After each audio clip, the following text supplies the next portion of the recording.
কিন্তু বালি হয়ে থাকি কিন্তু তেওঁ ভাগৰা নাই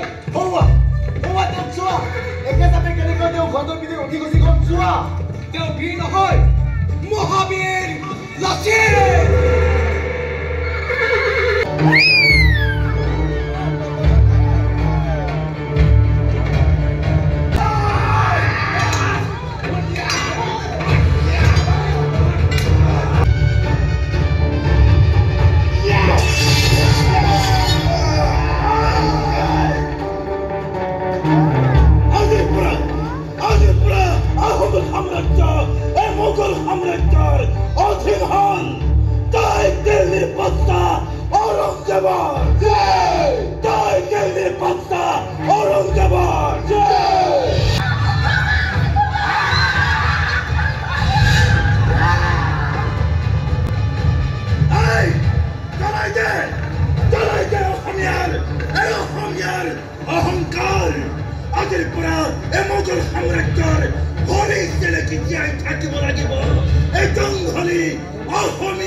ইমান দিনে অসমীয়াক হাতে ভৰি বান্ধি ৰখা মোগল বাদশাহ ঔৰংজেবৰ দাসত্বৰ শিকলিডাল মই ছিগিম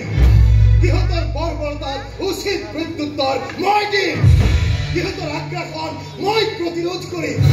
মোৰ ৰাজত্ব কালতে অসমীয়াই সোৱাদ পাব লাগিব মুক্তি আৰু স্বাধীনতাৰ কলিজাৰ কেঁচা তেজেৰে প্ৰতিজন অসমীয়াই অসমৰ প্ৰতি চপৰা মাটিত লিখিব লাগিব আমি অসমীয়া কাৰো গোলাম নহয় মোৰ অসমীয়াই উপহাৰ পালে তেনে এজন বীৰ যোদ্ধা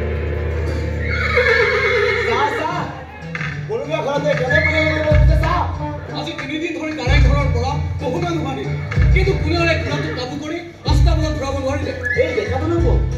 যিয়ে অহৰ অকলে ঘৰৰ লগত যুঁজ দি আছে তুমি তেওঁক চিনি পোৱা নাই তেওঁ দেখোন আমাৰ বুঢ়া বৰুৱা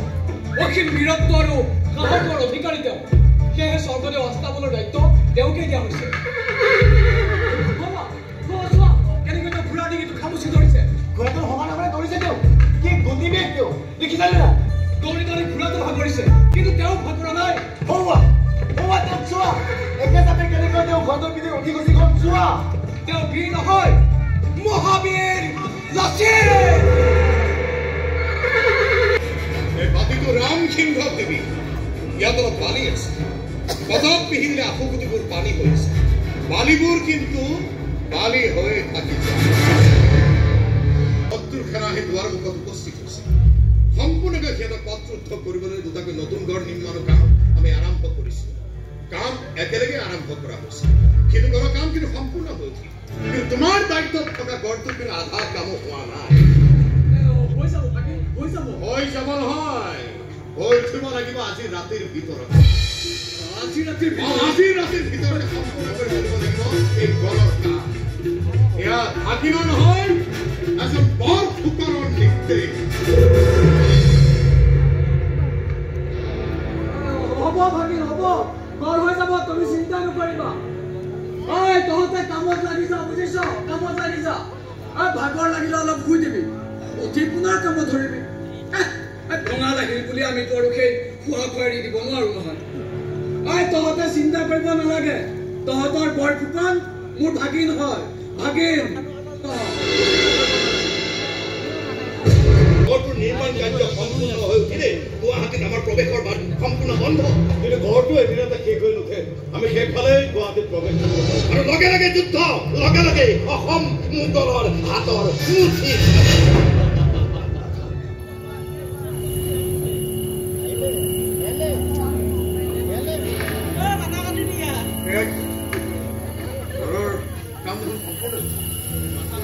বাকি বন্ধু নহয়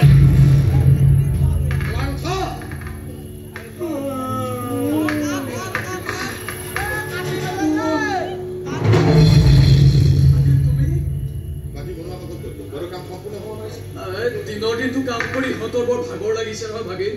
মোক উঠি পুছি অলপ বুজিছেগৈ ভাগৰ লাগিছে তোমাক ধাৰণ কৰিতে আই মাত্ৰ ভাগৰ লগা নাই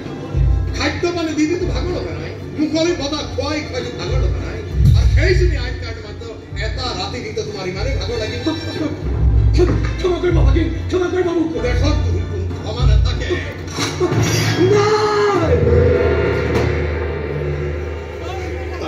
তারপর কি হল কি খবর দিলে চূড়ান্তই লাসিতে তীব্র জোরে শিউরি উঠিল দেখত কই মোমাই ডাঙর নহয়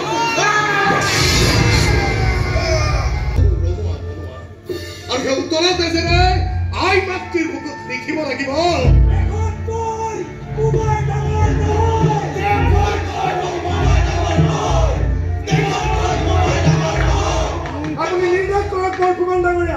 আমি শত্ৰু সেনা ৰুধিবলৈ সাজু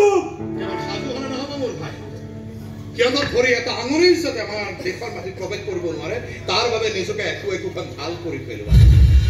সিহঁতৰ তেজেৰে হেংদাং ডাঙৰি কৰিবলৈ নিজৰ তেজ কিনি উঠলাই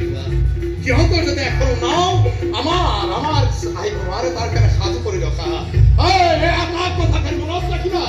এই অস্ত্ৰ শস্ত্ৰৰ যুদ্ধ নহয় এয়া এটা জাতি এখন দেশৰ স্বাভিমানৰ যুদ্ধ এয়া অসমীয়া জাতিৰ অস্তিত্বৰ